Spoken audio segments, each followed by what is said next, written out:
아버지 찬양하시겠습니다.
내가 너희에게 분부한 모든 것을 가르쳐 지키게 하라. 볼지어다 내가 세상 끝날까지 너희와 항상 함께 있으리라 하시니라. 아멘. 세상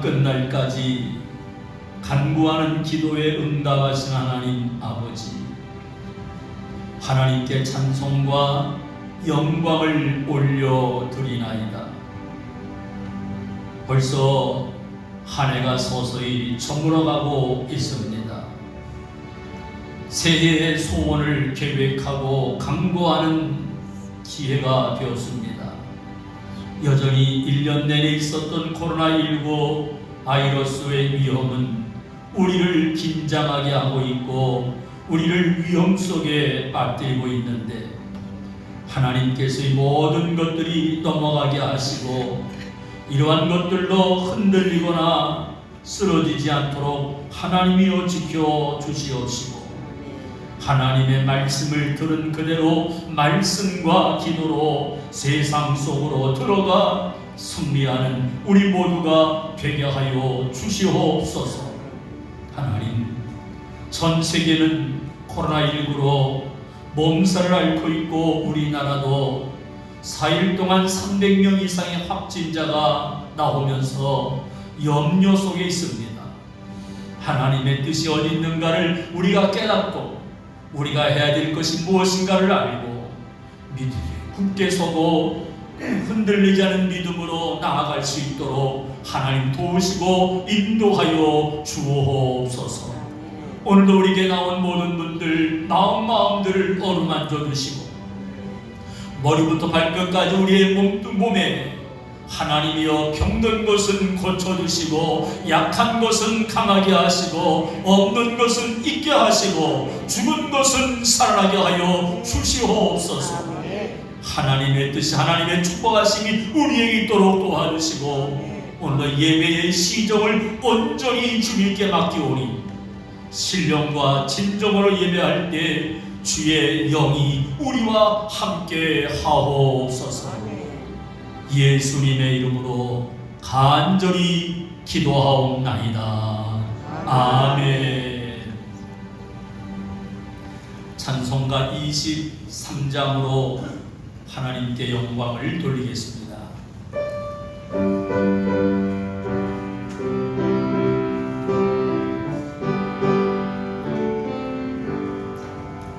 만님이 내게 있으면 그 입다가 지고 내 구주 주신 은총을 늘 찬송하겠네.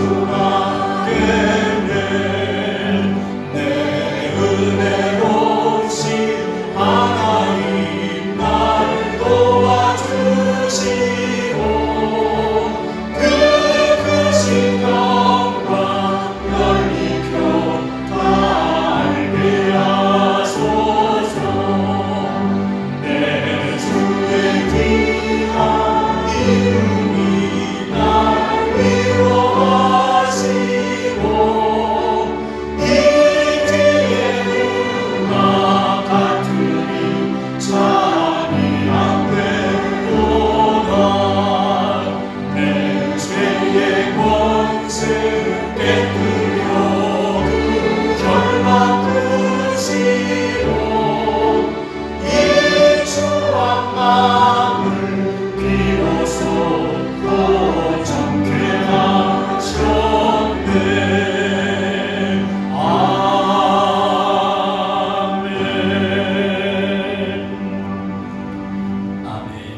사도신경으로 신앙을 고백하겠습니다.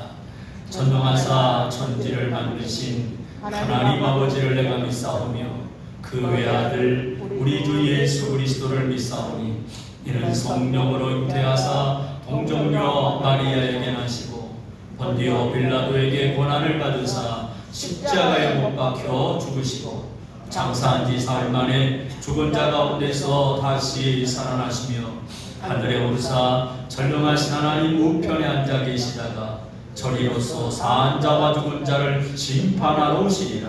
성령을 믿사오며 거룩한 공예와 성도가 서로 교통하는 것과 죄를 사하여 주시는 것과 몸이 다히 사는 것과 영원히 사는 것을 믿사옵나이다. 아멘.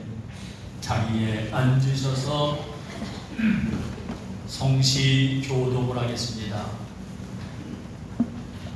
여호와께서 내 음성과 내 간구를 들으심으로 내가 그를 사랑하는도다.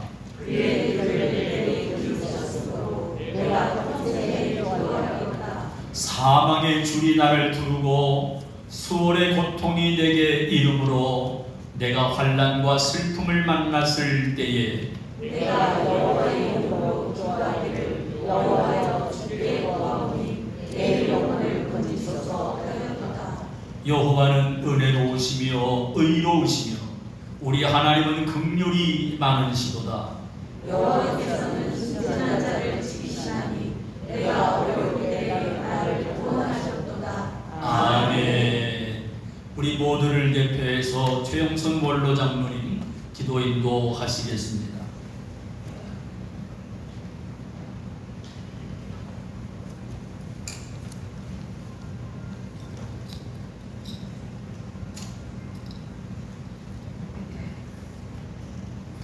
만복의 근원이 되시는 하나님 아버지, 오늘도 저희들을 구별하여 불러주셔서 주님 앞에 예배드릴 수 있도록 인도하시니 감사합나이다. 이 예배를 통하여 영광을 받아 주시옵소서.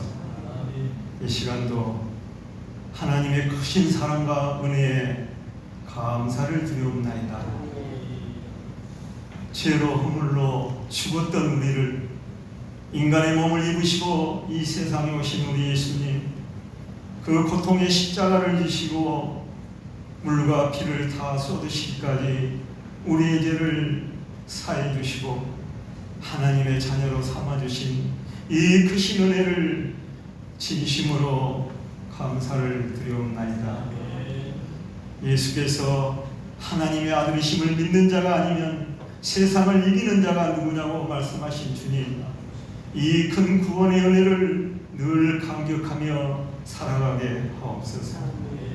사랑이 많으신 우리 하나님 아버지, 코로나19 이 위기 현실 앞에서 우리 자신부터 주님 앞에 돌아보게 하시고 회개하게 하옵소서. 그리고 서로를 인정하고 용서하면서 치유되고 회복되게 하옵소서. 주여, 저희들을 불쌍히 여기시어 코로나가 하루속히 소멸되게 하여 주시옵시고 두려움과 불안을 물리쳐 주시고 주님이 주시는 참평안으로 충만케 하여 주시옵소서. 우리 인간의 교만이 자연 환경을 파괴하고 우리 욕심과 이기심이 엄청난 재앙을 자초한 것 같습니다.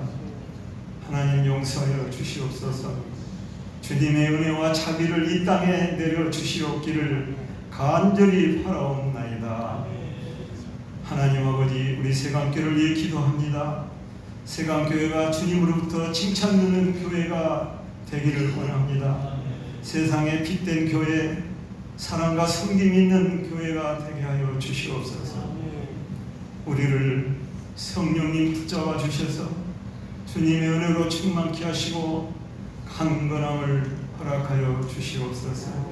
믿음이 회복되고 기도와 전도가 회복되게 하여 주시고 몸이 연약한 자 치유해 주시고 행여 마음에 상처받은 자에게는 하나님의 위로가 있기를 원합니다. 하나님, 우리가 영원한 천국을 바라보며 소망 가운데 힘차게 살아가게 하옵소서. 나라와 민족을 위해 기도합니다. 대통령을 비롯한 모든 유정자들에게 하나님 은혜를 내려주셔서 올바른 지도력으로 이 나라가 평안하게 하시옵고 어려운 경제도 일어나게 하여 주시옵소서.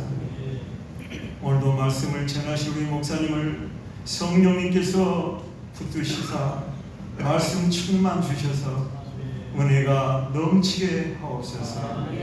모든 말씀을 우리 주 예수 그리스도로 받들어 간절히 기도드리옵나이다.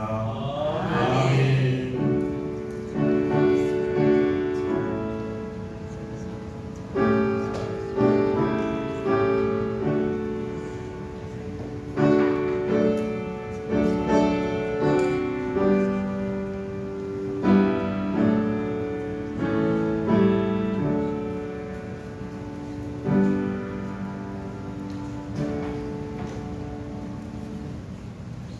찬송가 384장으로 하나님께 영광을 돌리며 봉헌을 하시겠습니다.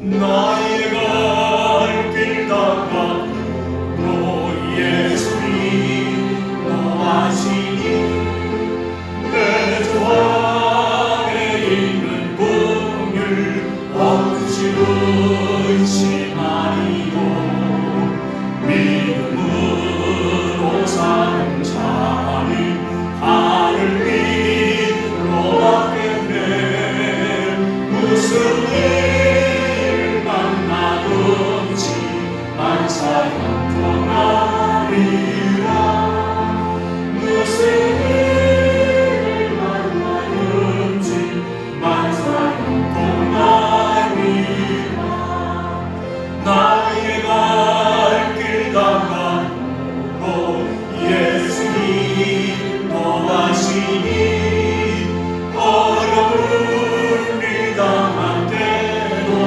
족하니 내주시네 나는 지금보다 영원히 바라라 나의 앞에 방석에서 샘물 나게 하시네 나의 앞에 방석에서 샘물 나게 하시네 나의 갈 길 다가도 예수님 노하시니 그의 사랑 어찌 큰지 말로 알 수 없도다 성령과 마른 영혼 하늘 날아갈 때에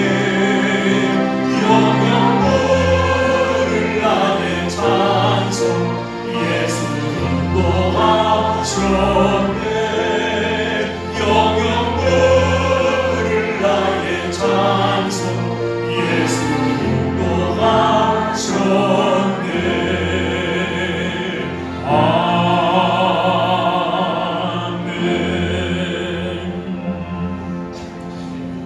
아멘 아멘. 교회 소식을 전해드리겠습니다.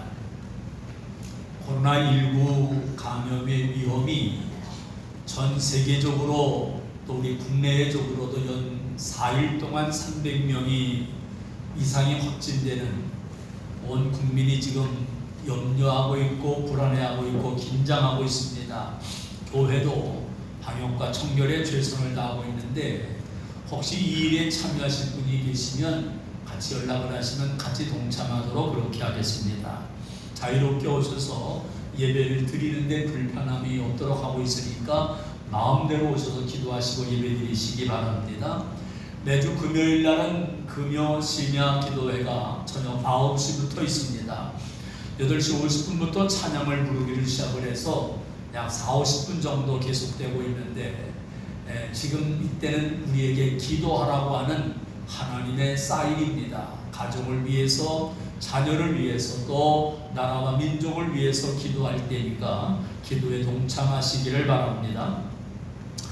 여전히 코로나19의 어려움 때문에 예배가 주춤하고 있고요. 이게 이렇게 계속 확장되다 보면 우리가 몇 달 전에 있었던 또 비대면 예배가 될지도 모릅니다.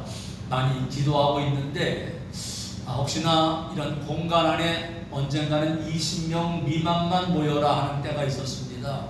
그럴 때 우리가 예배를 드리지 못하고 어려움 중에 있었는데 그래도 20명 미만이라도 모여서 예배를 드릴 수 있도록 그렇게 좀 조처하도록 하겠습니다. 토요일부터 시작해서 주일까지 한번 지금 기도하는 중에 있는데 그렇게 되면 협력해 주시기 바라고요. 예배를 드릴 때에는 꼭 마스크를 착용을 하시고 불편하지만 예배를 드리고 거리 두기로 그렇게 예배를 드렸으면 좋겠습니다. 어렵겠지만 신방이 필요하신 분들 연락하시면 언제라도 달려가겠습니다. 연락해 주시면 고맙겠고요.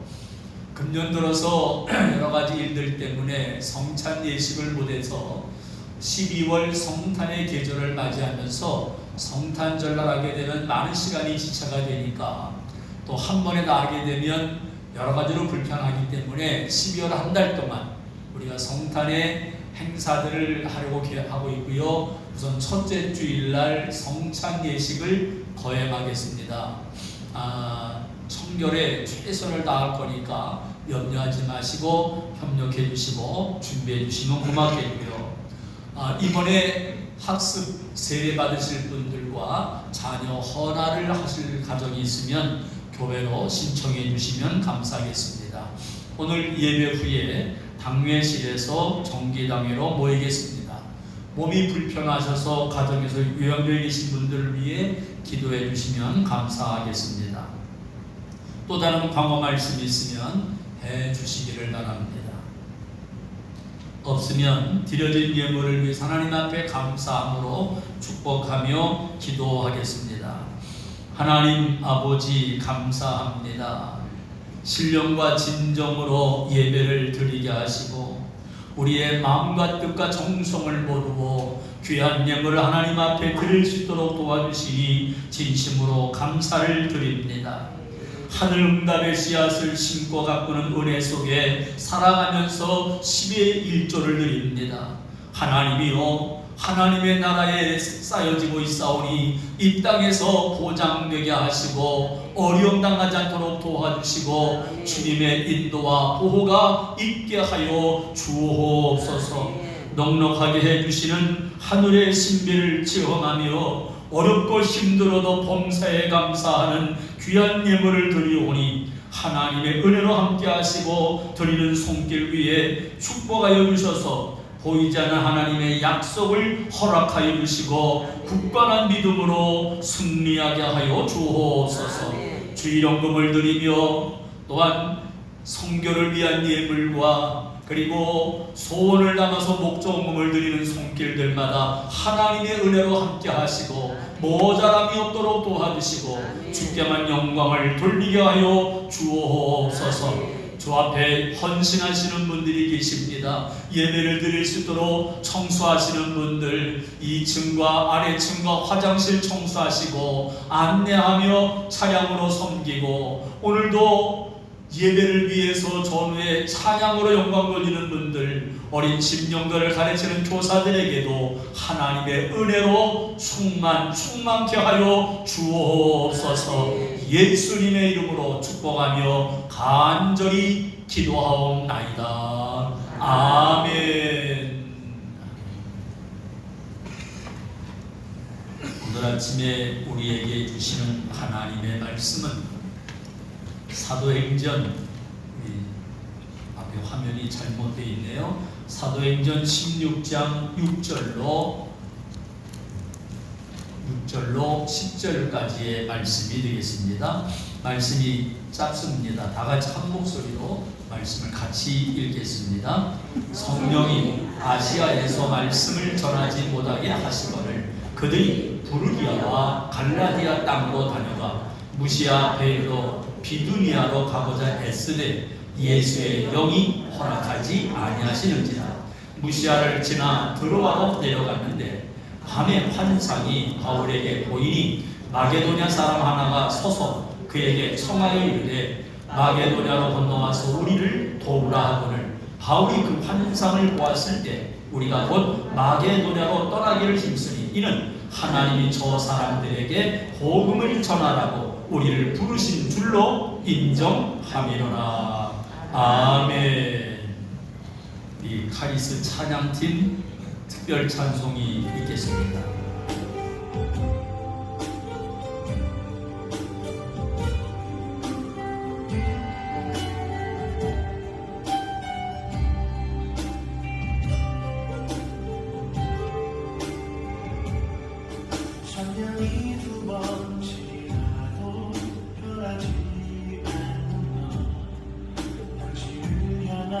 하나님의 사랑이에요.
조심하고 또 조심해야 될 때 오늘 이렇게 함께 예배드려서 너무 좋습니다. 우리 한번 앞뒤 좌우 좀 떨어져 앉았지만 함께 예배드려서 정말 좋습니다. 인사하시죠? 함께 예배드려서 정말 좋습니다.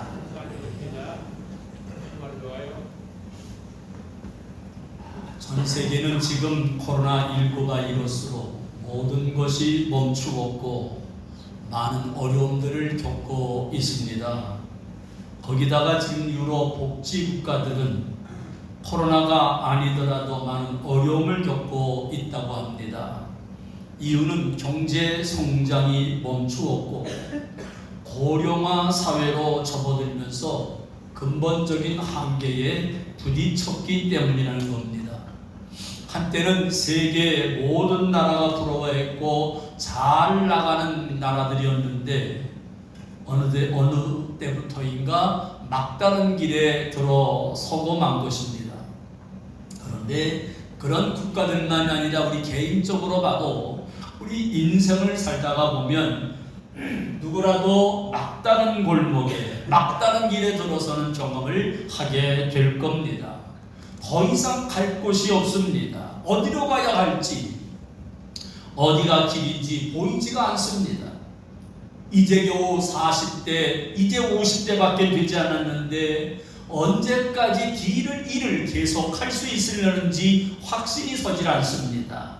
준비된 노자금도 창업도 새로운 교수를 향한 취업도 쉽지 않은 데다가 곁에서 그런 모습을 지켜본 남편을 지켜보는 아내의 마음도 안타깝기만 합니다. 심지어는 이제 시작인 젊은 청년들도 미래가 보이지를 않습니다. 전 국민이 정말 가장 힘들어했었던 IMF 당시에 모든 것이 절망스러웠을 때 하나님의 뜻을 찾기 위해 하나님의 뜻이 어디 있는가를 알기 위해 몸부림을 치던 한 분이 계셨습니다. 쳐다보는 우리 눈에 나타나는 이런 IMF 사건 속에서는 너더라도 살기 힘들다고 스스로 목숨을 끊지를 않나 절망 속에 빠져있고 뉴스를 들어봐도 안타까운 소리만 들리는 이때 과연 하나님의 뜻은 어디 있을까? 하나님이 이 나라를 향한 길은 무엇일까를 고민하다가 하나님의 뜻을 더 자세히 알기 위해 우리나라에 국한할 것이 아니라 전 세계에 눈을 돌려야 되겠다고 생각을 하고 온 가족과 함께 22일 동안 유럽 여행을 떠났던 남청도 교수가 있습니다. 이분이 22일 동안 유럽 전 지역을 돌아다니면서 깨달은 바를 한 권의 책으로 썼는데 길이 끝나는 곳에서 다시 시작하라 하는 것이었습니다. 하나님의 뜻을 알겠다는 거죠.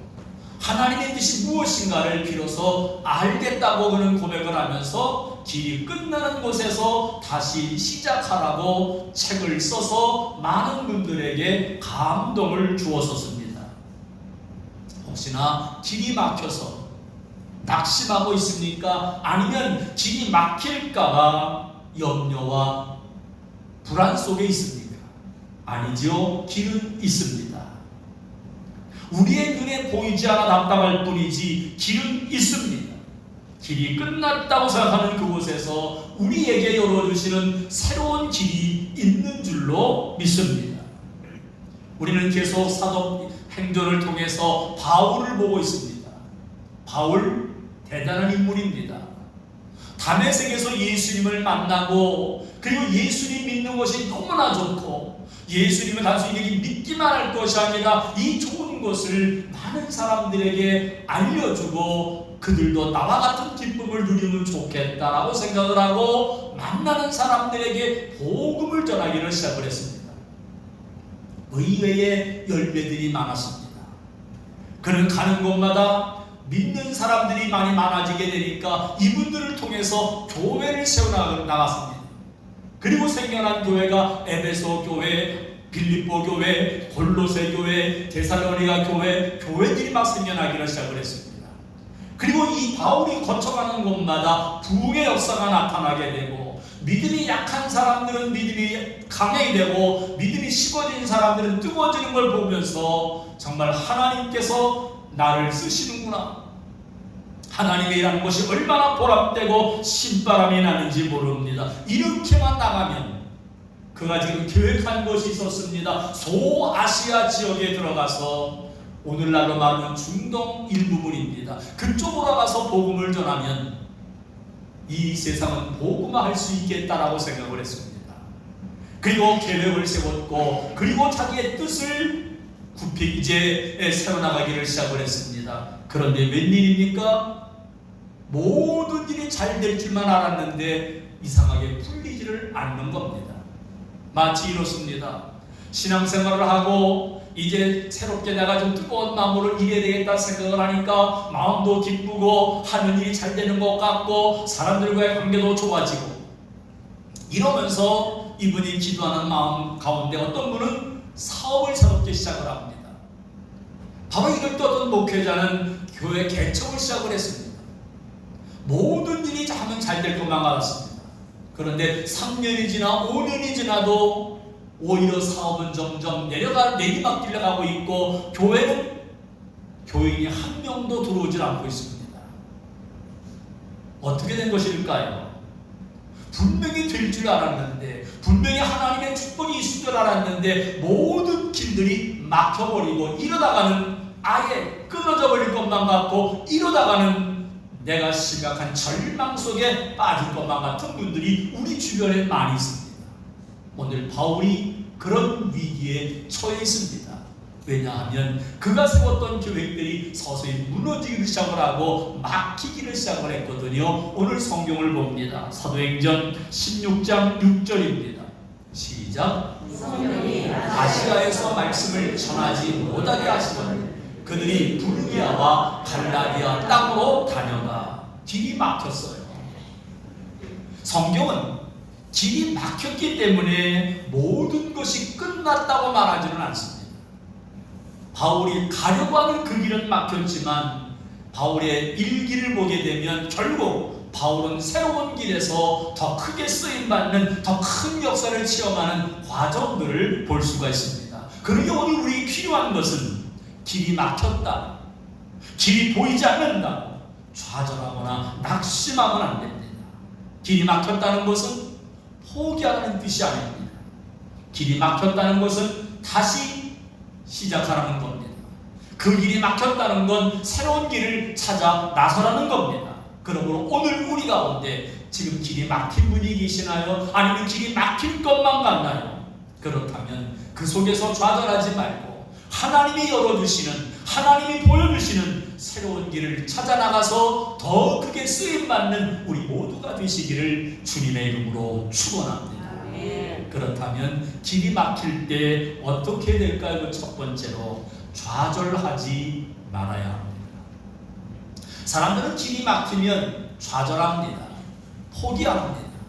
심지어 심약한 분들은 극단적인 선택을 합니다. 그래서 주변 사람들을 안타깝게 만들지요. 그래서 이것이 가족들을 더 힘들게 만드는 분들이 있습니다. 세르반테스의 돈키호테라는 책을 들어보셨을 겁니다. 이 책을 쓰신 세르반테스는 어릴 때부터 작가가 되는 것이 꿈이었습니다. 그래서 글 쓰기를 좋아하고 많은 책들을 어릴 때부터 읽어나갔는데, 이 세르반테스가 젊을 때 나라에 전쟁이 터졌습니다. 그래서 젊은이들은 모두 다 나라의 부름을 받게 되고 전쟁터에 나가게 됐는데, 그런데 그만 세르반테스와 그의 동료들이 이제 전쟁하는 곳이 패전을 하면서 모든 군인들이 포로가 되고 말았습니다. 그리고 감옥에 갇힌 거예요. 언제 나올지를 모릅니다. 언제 전쟁이 끝날지 모르기 때문에 이러다가는 감옥에서 사형당할지 모른다는 두려움 속에 모든 죄수들이 지내게 됩니다. 평생 감옥에 있을지도 모릅니다. 어쩌면 이렇게 살다가 인생이 끝날지도 모른다는 두려움 속에 많은 포로들이 안에서 생활합니다. 그런데 바로 이런 상황 속에 감옥에 갇혀있는 이 세르반테스가 어쩌면 작가의 꿈도 어쩌면 인생의 미래도 완전히 닫히고 무너질 것만 같은 위기 속에 처해 있는데 세르반테스는 웬일인지 얼굴에 미소가 넘쳐납니다. 그래서 그의 동료들이 물어봅니다. 우리는 불안하고 낙심되는데 너는 어찌 얼굴에 미소가 떠나질 않느냐?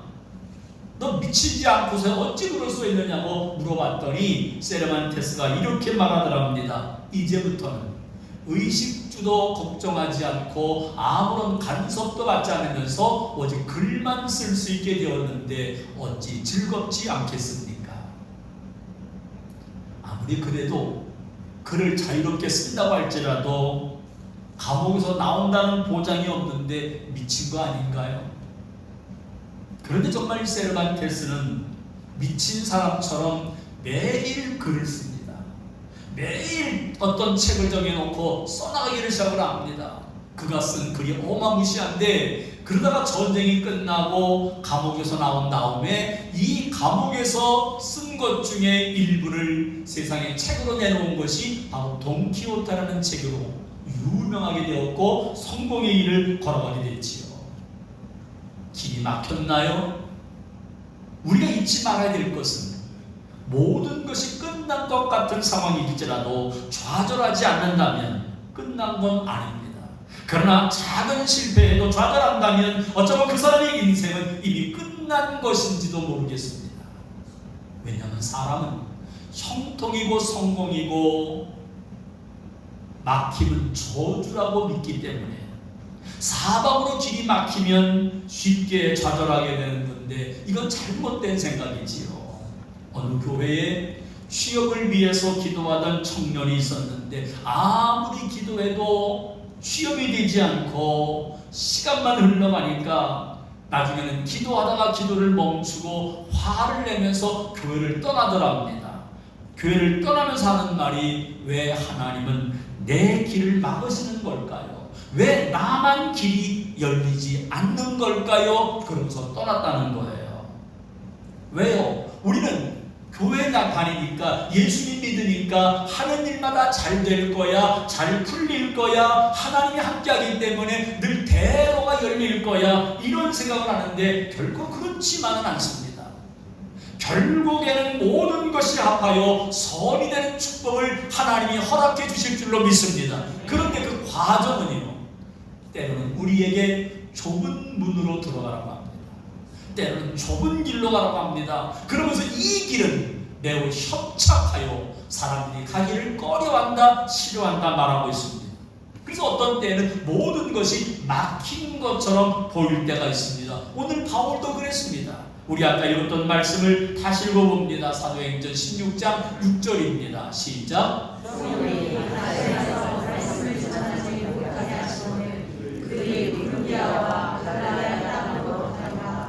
아마도 우리 가운데에는 뭐 이게 무슨 큰 문제가 될까 이렇게 볼 수가 있습니다만 제가 이 사도행전을 길에서 여러 번 보면서 짧은 이 단어 하나에 이해가 되질 않았습니다.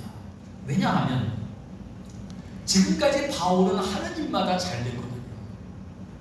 하나님의 인도하심에 따라 믿지 않는 사람들이 점점 늘어나게 되고 교회가 세워지고 교회가 왕성하게 되고 믿음이 약한 사람들은 믿음이 강해지고 막 이런 일이 열리니까 바울은 하는 일마다 재미가 있어요.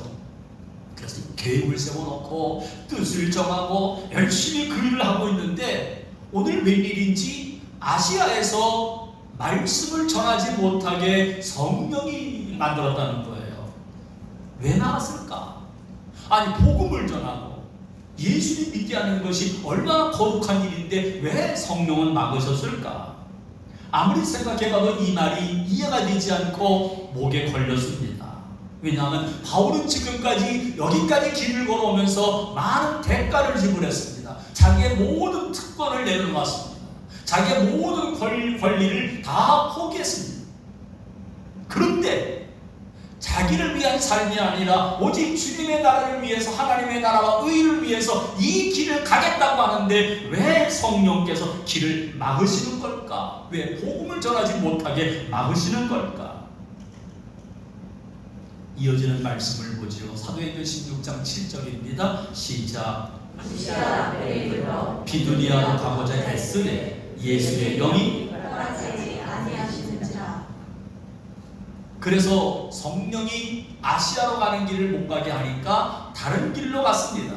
그래서 비두니아라는 곳으로 가려고 애를 쓰는데 이번에는 예수의 영이 허락하지 않는 거예요. 성령이 허락하지 않는 겁니다. 저 같았으면 내가 지금 나를 위해서 한다는 건가? 하나님의 나라와 의를 위해서 하는 건데 왜 이 길이 막혀?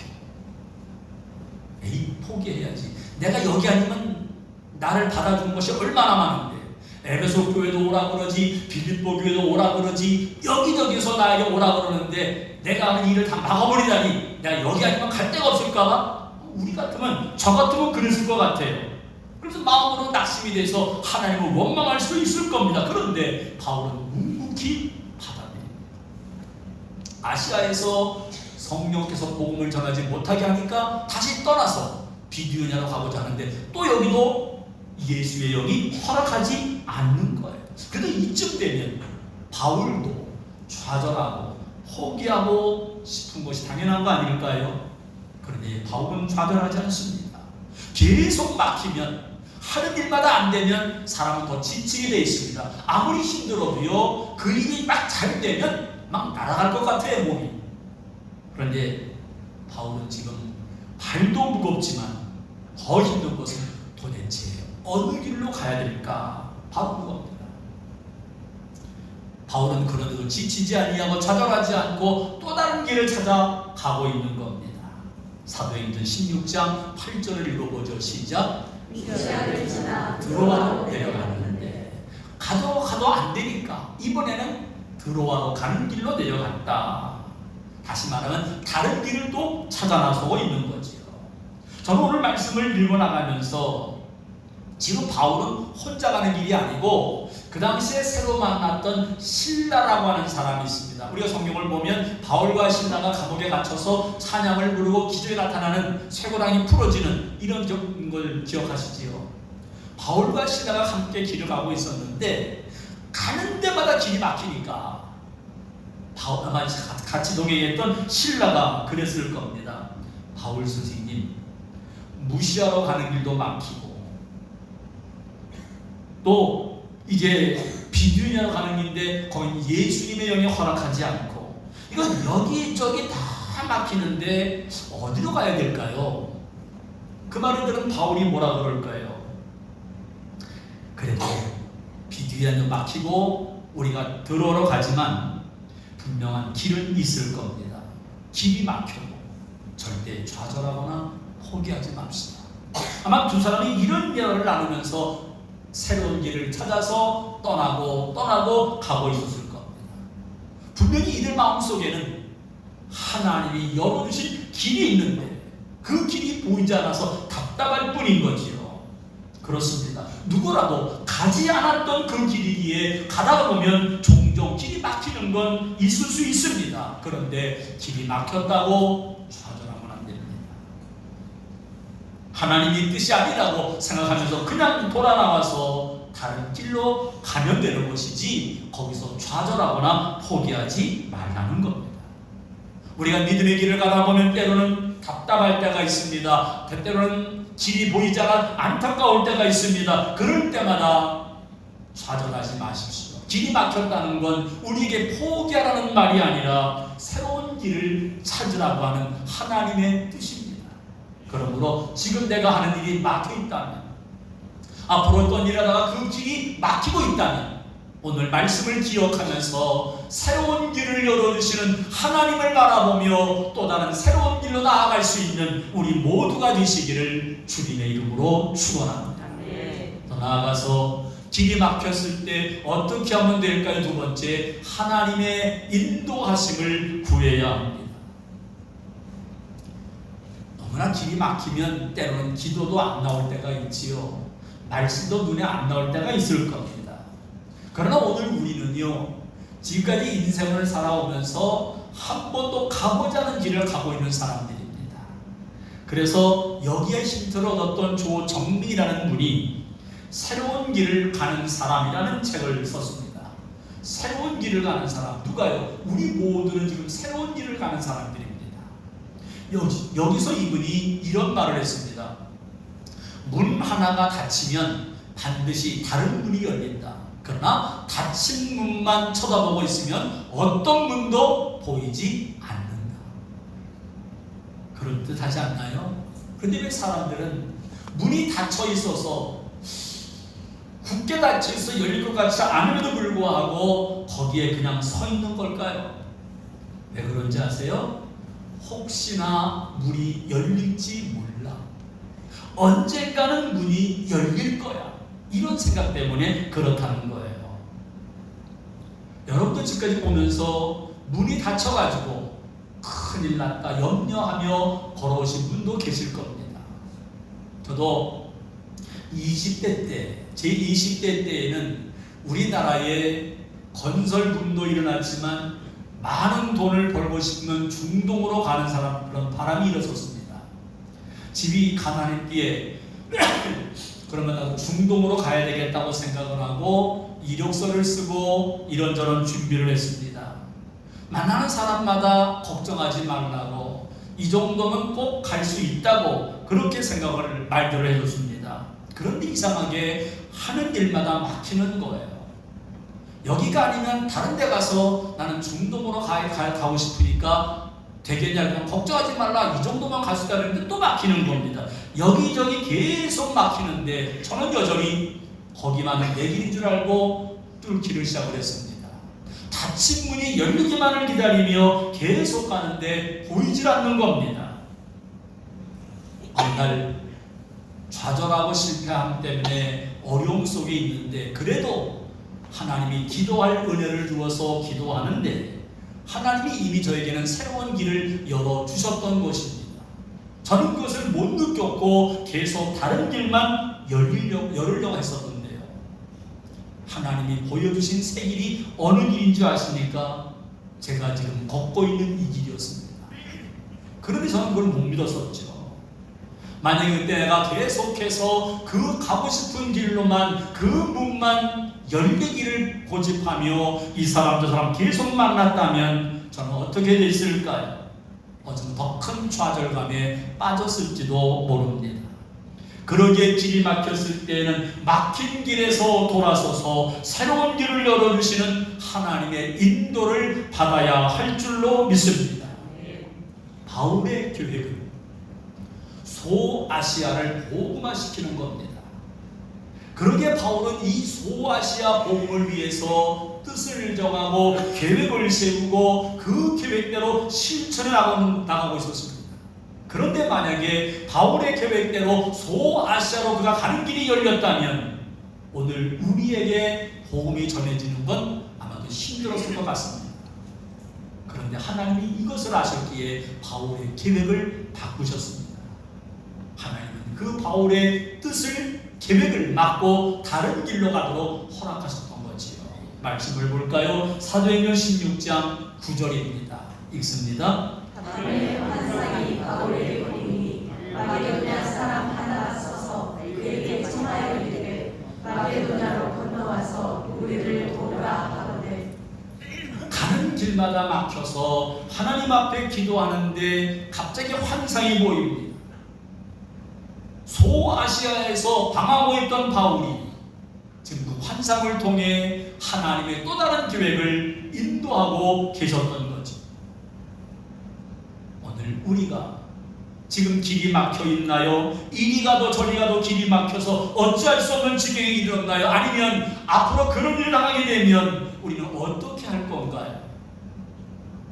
길이 막혔다는 건 무엇을 해도 안 된다는 것이 아니라 길이 막혔다는 것은 또 다른 길을 하나님이 열어주신다고 하는 하나님의 사인입니다.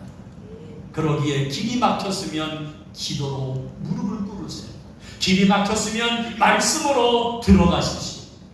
말씀 속에서 또다시 무릎을 꿇는 기도 속에서 하나님이 열어주시는 새로운 길을 볼 수 있게 될 것입니다. 막힐 때마다 새로운 길을 열어주시는 하나님 앞에 감사하며 하나님의 인도함을 받으시기를 주님의 이름으로 축원합니다. 마지막으로 길이 막혔을 때 어떻게 될까요? 세 번째로 새 길을 열어주시는 하나님께 순종해야 합니다. 인도에서 무려 14년 동안을 무슬림 사람들과 힌두교인들에게 복음을 전했던 윤종상 선교사가 있습니다. 모든 선교들이 쉽지는 않습니다만 특별히 무슬림들에게, 힌두교인들에게 복음을 전하는 건 정말 어렵습니다. 이 선교사 초창기 때 무슬림 선교를 위해서 들어갔는데 아무리 해도 그냥 벽을 보고 말하는 것과 똑같습니다. 효과가 나오질 않는 겁니다. 아무도 받아들이질 않습니다. 오히려 무시하고 멸시만 하니까 이분이 기도하다가 깨달음이 오기를, 저들의 문화와 나의 문화가 틀리고 저들의 생각과 내 생각이 틀린 것 같다. 그들의 문화를 알고 그들의 생각을 알고 그들의 삶을 알아야 되겠다 생각을 하고, 한국에서 이미 대학을 다 졸업을 하고 이제 석사과정을 마쳤지만 이분이 무슬림 대학으로 공부하고 거기서 이들의 문화를 알려고 생각을 했습니다. 처음에 무슬림에게 복음을 전한다 그랬더니 이분의 뜻을 알았던 파송했던 교회가 있었습니다. 걱정하지 말아라. 넉넉하게는 못 도와주지만 거기서 생활할 수 있도록 우리가 선교할게. 파송교회가 정해졌고 그것을 이제 받아서 복음을 전하다가 이분이 무슬림 학교로 유학을 결정하게 된 겁니다. 그래서 자기의 뜻을 자기를 파송했던 교회에 알려주었습니다. 이러저러해서 내가 무슬림 학교로 유학을 하려고 합니다. 그랬더니 파송하는 교회에서 우리가 선교비는 보낼 수 있는데 유학비는 못 보내겠다. 유학하는 동안에 선교도 못하니까 우리와의 관계는 여기까지인 것 같습니다. 꼭 끊어버렸습니다. 그렇게 도와주는 사람은 없는데 마음은 뜨겁고 어떻게 할까 고민하면서 그가 기도하다가 그래도 하나님의 뜻이 있을 거라 생각하고 무슬림 지역으로 들어갔습니다. 무슬림 지역에 들어간 이 선교사를 바라보는 신한분이 안타까운 마음에 그랬습니다. 선교사님, 여기서 공부를 하고 일하려면 많은 재정이 필요한데 재정은 있습니까? 선교사님을 도와주는 파송교회는 정해졌나요? 이제부터 다시 천천히 후원자를 찾은 다음에 나가야 되지 않을까요? 현실적으로 말해주었습니다. 그때 선교사가 이렇게 말했답니다. 아니요, 무슬림 지역은 하나님이 가라고 하시는 길입니다. 이 말만 했더랍니다. 그래서 그 친한 분이 그 한마디의 말에 부끄러웠다고 말합니다. 그런데요, 그분만 그런 건 아니지요. 오늘 여러분은요, 저는요, 현실에 대어 살고 있고 보이는 것이 우리는 전부라고 생각하며 이 땅에서 끙끙거리며 살아가고 있습니다. 목사님, 저도 교회가 선교하려면 돈이 있어야 되고 교회를 운영하면 이것저것 수리도 필요하고 해야 되는데 재정이 필요해. 돈이 없으면 어려워. 저도 그럴 때가 많습니다. 그런데 오늘 바울은 전혀 그렇지 않았습니다.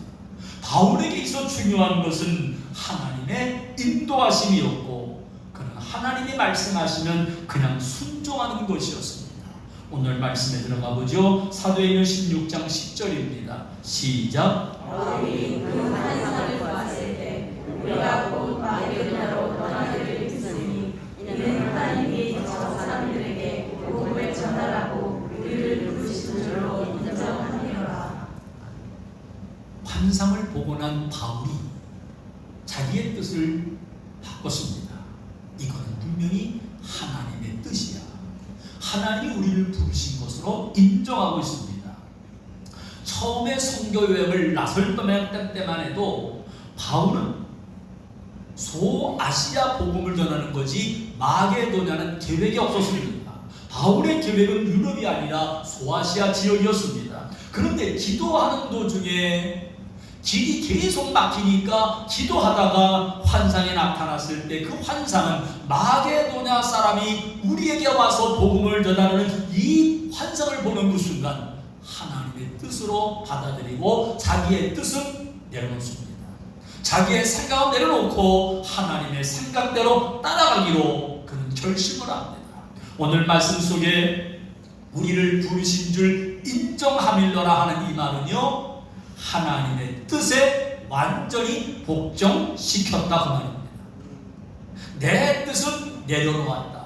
내 생각은 내려놓고 하나님의 뜻, 하나님의 계획, 하나님의 말씀만 살아 움직이게 해야 되겠다고 나가는 거죠. 근데 오늘 우리는 어떻습니까? 지금까지 기도한 대로 일이 잘 됐습니다. 일이 잘 풀렸습니다. 언제부터인가 내가 하면 일이 잘 되니까 내 뜻인지 하나님 뜻인지 몰라요. 어떤 때는 내 뜻도 하나님 뜻 같고 내 생각도 하나님 생각 같고 내가 하는 게 다 하나님 허락하는 것만 같아요. 우리는 이런 못된 습관이 우리 속에 있습니다. 그런데 바울은 그렇게 일이 잘 풀렸음에도 새로운 길을 열어주시는 하나님의 계획이 있다고 생각을 하고 하나님의 뜻에 자기의 모든 뜻을 얻고 그 생각을 따라 나가는 것을 보게 됩니다. 한치의 고민도 없이 한치의 주저함도 없이 하나님의 뜻에 자기를 맡기는 바울의 모습을 볼 수가 있습니다. 오늘 우리 때로는 내 생각이 아무리 옳게 보여도 하나님의 뜻이라면, 하나님의 계획이라면, 하나님의 생각이라면 하나님의 뜻에 맞추어 나가는 우리 모두가 되시기를 주님의 이름으로 축원합니다. 한국에 들어와서 많은 활동을 했던 언더우드 선교사를 아실 겁니다. 언더우드 선교사는 가난하고 격동의 시절이었던 구한말, 우리나라에 들어와서 언더우드가 우리나라의 근대화 시절에 끼친 영향력은 대단하다고 합니다. 한국의 종교를 말할 때, 한국의 정치, 교육, 문화를 말할 때 언더우드를 빼면 한국의 근대화는 말할 수 없을 정도라고 합니다. 그러면 언더우드가 한국에 오게 된 건 자신의 뜻이 아니었습니다. 언더우드는 영국에서 태어났고 영국에서 살다가 13살 때 신앙의 부모님과 함께 미국으로 이민을 왔습니다. 공부하며 열심히 생활하다가 뉴욕 대학교에 자기의 뜻을 이루기 위해 입학을 했고 부모님으로부터 물려받은 이 믿음을 지키면서 신앙생활하던 어느 날 부흥회 강사가 하는 말에 매료가 됐습니다. 강사가 하는 말이 예수님을 믿으면 믿음의 길을 걸어가야 되는데 어떤 길이 믿음의 길이냐? 그 믿음의 길 속에서 자기만을 위한 것은 믿음의 길이 아닙니다. 진정한 믿음의 길은 모든 일을 선교에 맞춰야 됩니다. 선교하지 않는다면 믿음이 없는 것과 같습니다. 이렇게 말을 하는데 가슴에 꽂힌 거예요. 지금까지 자기는 믿음 생활만 잘하고 이 세상에서 출세하기만을 원했었는데 선교의 마음은 없었거든요.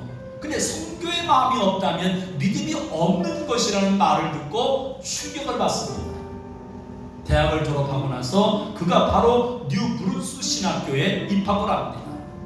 나도 선교에 앞장서야 되겠다고.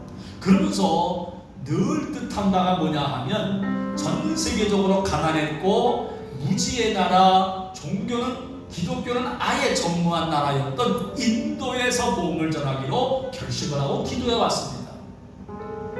이런 뜨거운 마음 속에 학교 대표로 세계 선교대회에 참석할 기회가 있었습니다. 자기의 마음은 이미 인도에서 복음을 전하는 것으로 결심을 했고 하나님을 기쁘게 받을 거라 생각을 했고 꾸준히 준비를 했습니다. 인도 말을 배우고 인도의 문화를 배우고 인도에 가는 모든 것을 그가 공부를 해왔었습니다. 근데 이상하게 공부를 하는데도 길은 보이진 않습니다.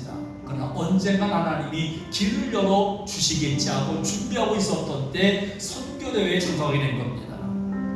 1883년 10월 달에 신학교 대표로 선교대회에 참석했는데 그 선교대회의 강사가 여러 명이었었는데 그 중에 한 분이 이런 말을 했습니다.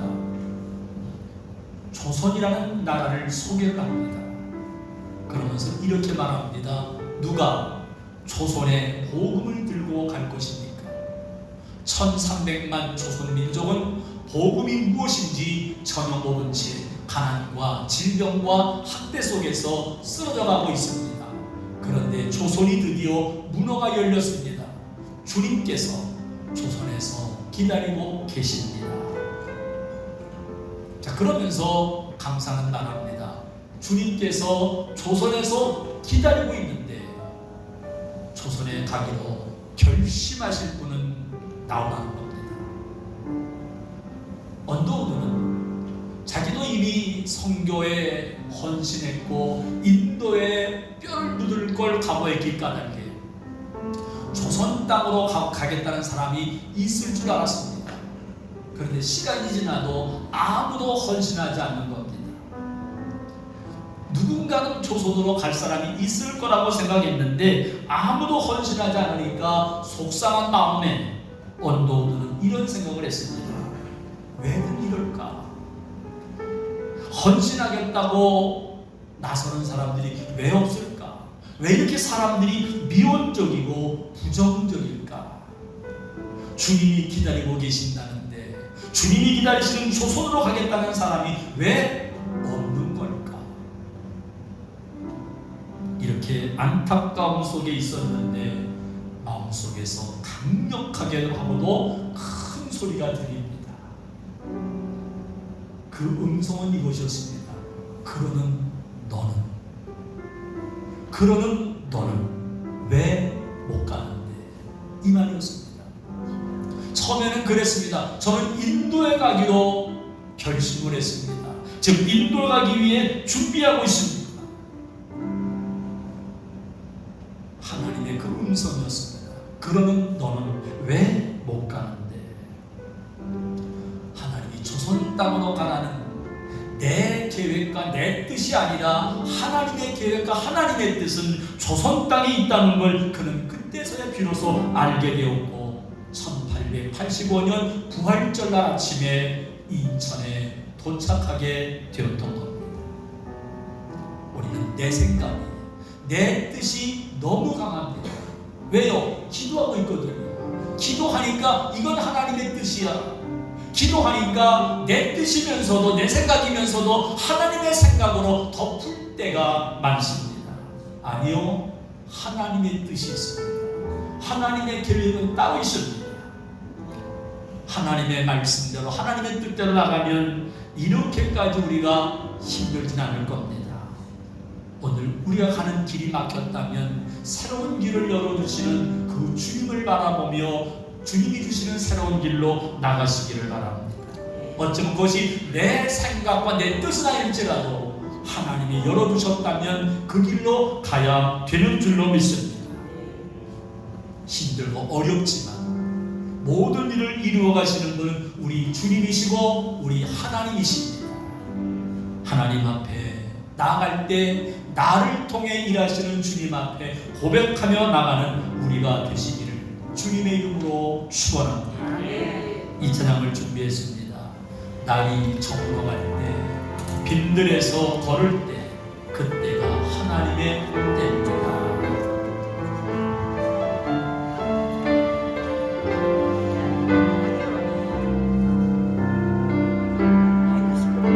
날이 저물어 갈 때, 빈들에서 걸을 때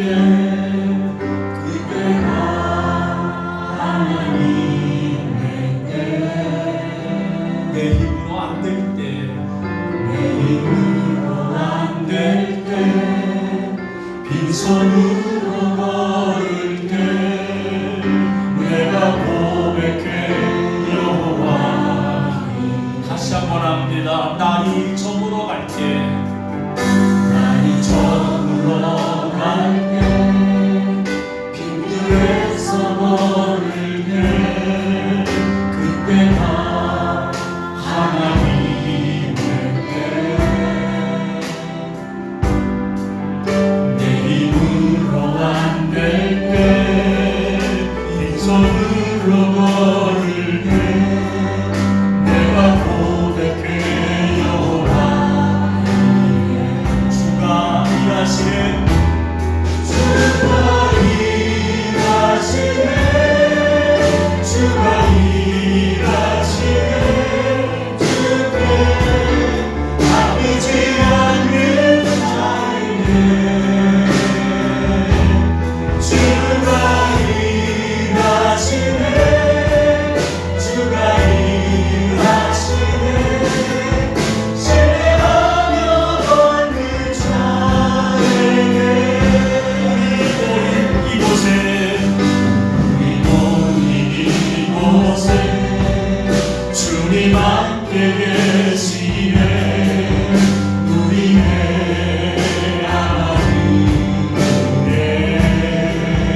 분이 계십니까? 아니면 길이 막힐 것 같습니까? 하나님이 열어주시는 길, 그 길이 있습니다. 지금 나가는 그 길이 내 뜻이고 내 생각이 내 계획입니까? 아니요, 하나님의 뜻에, 하나님의 생각에, 하나님의 계획에 우리가 맞춰가야 됩니다. 하나님의 뜻을 인정하고 하나님의 뜻대로 살아가는 내가 되게 하여 주옵소서. 다 같이 한 목소리로 같이 기도하시기를 바랍니다. 할렐루야, 할렐루야. 주여 감사합니다. 주의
사랑과 내가 하나님의 때입니다.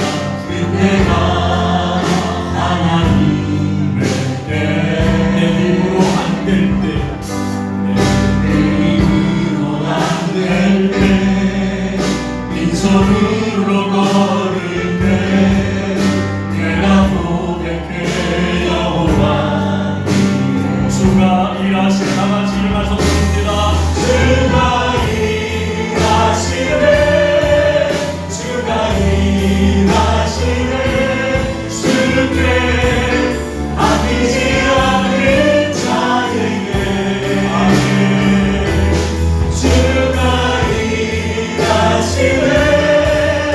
주가 일하시네.